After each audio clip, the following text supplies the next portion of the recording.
Good morning and welcome to episode 297 of the On Air Advocate. Where at the On Air Advocate, we provide education, advocacy, and supportive services for special needs parents, caregivers, and those with disabilities, as well as complex medical conditions. For those of you who may not know me, my name is Tammy Flynn, and I'm the host and producer of the On Air Advocate. And I am super excited if you are here joining us this morning or whether you are catching this on the replay. Now, as always, if you think any of the content that we are talking about today could be relevant for anyone in your network or your circle, please share the love and share it out. Well, if you guys have been following along, you know that we are deep into our transition series. And with that, I am so excited to welcome to the show for the first time Robin Miller. She is the Director of Employment Programs at Texas A&M University. Welcome, Robin. Thank you. It's good to be here. Yes, and this is your first time to the show, so I would absolutely love if you could just share with the audience just a little bit about your background and yourself. Okay. As you said, I'm the Director of Employment Programs here at the Center on Disability and Development at Texas A&M, and I have just been with A&M since January. Prior to that, I have a convoluted work history after graduating from A&M and then getting my master's from Baylor. I went into senior services, so I worked with aging populations in the community for a little over a decade before coming into public education. Once I was in education, I worked in the special education department of public schools for 20 years, and I served as initially autism specialist and assistive technology specialist. And then I've also been a coordinator of specialized programs for public schools. Well, you have done a little bit of it all, which which makes you perfect for this position, being able to see it all and know the needs, right, that are out there and the things that you've heard over time. So I would love for you to share with the audience a little bit more about these capacity building projects that you guys work on, as well as then we can dive into kind of that work-based learning and the funding and stuff that you guys provide for that. Okay. So as the Director of Employment Programs, I work with two projects, both of which are funded by the Texas Workforce Commission. The first is that capacity building project that you mentioned. And the capacity building project is exactly what the name says. It's an effort to build our state's capacity for providing high quality transition services so that students with disabilities graduate with better prepared for post-secondary outcomes, and so that we have a smooth transition of services from the school district to Texas Workforce Commission and to the community. So the capacity building program works on a 3-year cycle, and this is our second 3-year cycle. The first time around, they looked at building partnerships between the vocational rehab counselors and TWC staff and the school districts and their transition specialists, how to create a really good collaborative team, and then how to also pull in other community agencies, the family, the student, get a really good cooperative team working in order to improve the quality of transition services for each individual student. And so that was the focus the first time around. Right now, we are in the first year of our second 3-year cycle. This time, we are working on improving services for students ages 14 to 16. Historically, we are better at serving older students. It's a little bit easier with their course schedules. They're a little bit more ready for thinking about employment and life after high school, but we really need to start doing that as early as possible in order for our students to be really ready to launch when they graduate. So the way that the project works is that first we have a series of focus groups. And in those focus groups, we bring together TEDs, transition specialists from the school districts, and vocational rehab counselors from Texas Workforce Solutions. We bring them together in a small group and spend a day talking about what challenges they're facing in reaching this student population, what creative solutions they've come up with in order to meet those challenges, and then also what they need from the community, from the school district, from Texas Workforce Commission in order to be more and more effective with this age group. So we're in the process of doing that now. And then after each of those focus groups, we then have a regional conference in that TWC region to provide training and support and address the topics that came up for that specific region. And then we'll also have 2 statewide conferences where we look at some of the larger pictures that are affecting the entire state. And we'll also have a series of 12 team showcases where local teams or regional teams are able to share what they're doing and what's working and what other local teams might want to replicate. Okay. Which I think is wonderful. And like we were talking about before the show, I'm interested to see all the different states. I mean, Texas is really, doing such a wonderful job at this and bringing these together, but looking at also other states to see if they have any of these kind of collaborative groups that are doing these things to really progress the work-based learning and whatnot forward. And so jumping into the work-based learning program and what you guys offer that way. So work-based learning is a project where with the Workforce Commission, we provide up to $10,000 in funding, plus training and technical assistance to schools to create work-based programs or to expand and improve an existing work-based program within their setting. So most of those projects are school-based enterprises. So thinking about things like custom print shops, retail outlets, school cafes, things like that happen on site. But we also do have schools that are working into the community, either with nonprofits or with local businesses. And of course, that's the ideal, because one of the biggest indicators of post-secondary success is that work-based experience, preferably paid experience, before the student graduates. So we're starting very young, from 14 up. They can be engaged in these projects, and they are usually beginning in a school-based site and then hopefully working out into the community so that they have a good range of experience before they graduate. And then how do schools, so this is in Texas currently right now, is there like an application process? And then how do you guys, I guess, decide then if there is, who gets picked or not? So there is an application process, and the way to access that is to just go to our website, which is cdd.tamu.edu. And then you'll see a tab for service and outreach. And under that tab, you'll see this program listed. And it has more information about the project, and then it also has the application online.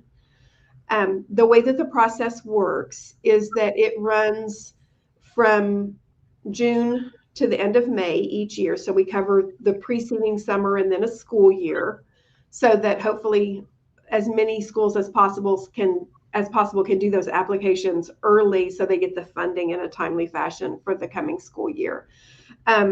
So it's a pretty simple application online. We like to keep it as easy as possible. But what we're looking for in those applications is a project that serves students from 14 through 18 plus, as broad of a range as possible of that. Some of our projects are only for 18 plus, but we like to work on expanding those as much as we possibly can to a full age range. We also can serve students who are being served through an IEP or through a 504 plan. So we encourage our schools to work with their CTE, their career and technology department, because that creates a good collaboration that pulls in more of our students who are on 504 plans. So we're looking for projects that serve as broad a range of students as possible in terms of disability types, severity of disability, and also age ranges. Okay. Then we're also looking for an authentic work experience. So we do not want to see a program where they are simply simulating work. We want it to be a real enterprise that actually makes money and is self-sustaining because of making that profit. We also want to have an integrated work experience. So we don't want a closed off workshop area. We want our students to be interacting with customers, interacting with their peers on as large of a scale as possible. And that's been pretty exciting. We've had some really exciting collaborations, especially with, like I said, the CTE departments. So, for example, we have one project that is 3D printing, and they had initial buy-in from their CTE program because they thought, oh yeah, this would be nice for us to work together. And then CTE found out that they were going to have the nicest 3D printer in the district, and they got very excited, and all of the students wanted to be involved in the project. So that's what we're looking for, is something that really gives them a chance to have a fully integrated, authentic work experience, including that opportunity to be trained by their coworkers, and also then to turn around and train their coworkers, just like they will be doing out in the world. And so just as authentic of an experience as possible. We do want that project to be sustainable. So they need to have a plan for maintaining it and bringing in revenue after that year of funding. And then the other thing that we're looking for in the projects is a collaborative model. And so beyond just working within the district to create collaborative teaming, also pulling in community business owners, the Chamber of Commerce, other groups that can provide some expertise and also some opportunities for employment as the students develop their skills. Yes. And then on your end, do you guys, I think we were chatting about it, do you guys supply some support or seeing them through that year? Like once they get the funding, what part do you guys still play in it? Yes. So as soon as a project gets funded, well, first, let me say that for anyone who is interested in applying, we provide a lot of support during the application process, because our goal is to get as many projects funded as we can within the funding that we have each school year. So we can fund up to 25 projects per year. We met that goal last year. We're well on track to meet that goal this year. We've already accepted 4 projects for the new school year. We have 12, I think, applications total so far. So we're well on track to meet that goal of 25. But then once they're accepted, the very first thing that we do is make sure that they don't need any assistance with making those purchases or the initial program setup. We provide that if they need it.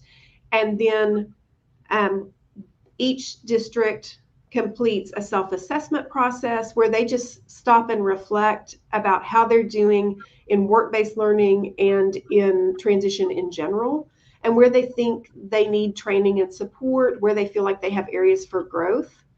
And then we help them set goals to meet whatever need they've identified as their target. And then we provide ongoing training and support.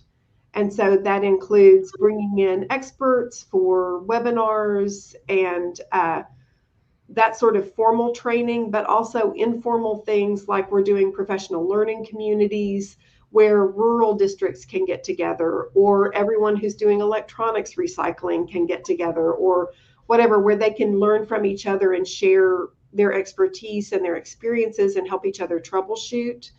And then there's a lot of just individual support from our team where we meet monthly with each school and say, how's it going?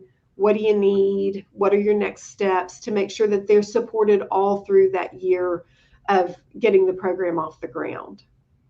My gosh, this is such a wonderful program. And as we talked about, obviously, this is currently in Texas, is where you can apply, but it's all of Texas, because you were saying it can be public, private, or charter schools, correct, that can apply for that. Now, if somebody is listening today and they don't live in Texas, though, after all these programs I've done this week, it kind of makes me want to move to Texas with all the wonderful things and progression that is going on. How might they find out if in their state, that this might be a possibility, or if it's offered, or if they're making any progress in the area? What type of organizations would they probably reach out to for that? So, so you're right.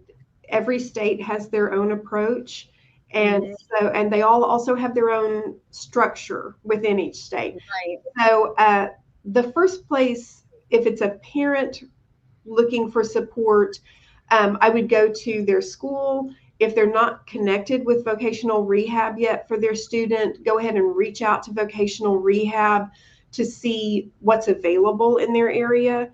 You can find out some of that information without having to formally start services if you're not ready for that, but you can just get some basic information. Um, for school districts, you can also reach out to their regional service center, or students or parents, either one, could reach out to the state VR agency, vocational rehab agency, or to their state education agency, their equivalent of TEA, where they could reach out and find out what's available, what initiatives are happening in their area. Both of these programs, both improving the availability, increasing the availability of authentic work experience, Mhm. and also the capacity building for improving transition services across the state, is a huge initiative nationally. And so every state has something happening, and you just have to reach out to one of those agencies to see what it looks like in your particular state. Right. Well, I am going to be reaching out to our state after this to see where this is at, because I haven't heard much about it. But like you said, it's starting, it's a nationwide initiative. So, I mean, maybe in some other, states are starting these same programs and things like that. So I am so happy, and so thankful, that Robin, that you came on the show today to be able to share during our transition series. Is there anything we missed that you would like to share about, Texas A&M University, or about projects or programs? Well, I would say that for anyone who is an educator and is interested in the work-based learning program, or if a parent is listening and wants to see what their district is doing or what their district might be doing, the grant application for work-based learning is an ongoing application. There's not a specific deadline. So every month we meet with our Texas Workforce Commission counterparts and review all of the applications that have come in during the prior month. So if you haven't applied yet, you haven't missed that opportunity, just know that we're going to keep accepting, keep reviewing those applications until we reach our capacity for the year. So it's never too late to do that. And then for the work-based learning project, if there are any transition coordinators or other educators who are interested in that, just be listening to your local group, talk to your service center, because we will have those training conferences coming up, and they're going to be exciting events. All right. Well, thank you so much again, Robin, and I thank Texas A&M for being a part of this transition series. And with that, I thank you all for tuning in, if you're tuning in live today, or whether you are catching this on the replay. Thanks again, Robin, and I appreciate you being on the show. Thank you. All right. Goodbye, everybody. Have a wonderful day.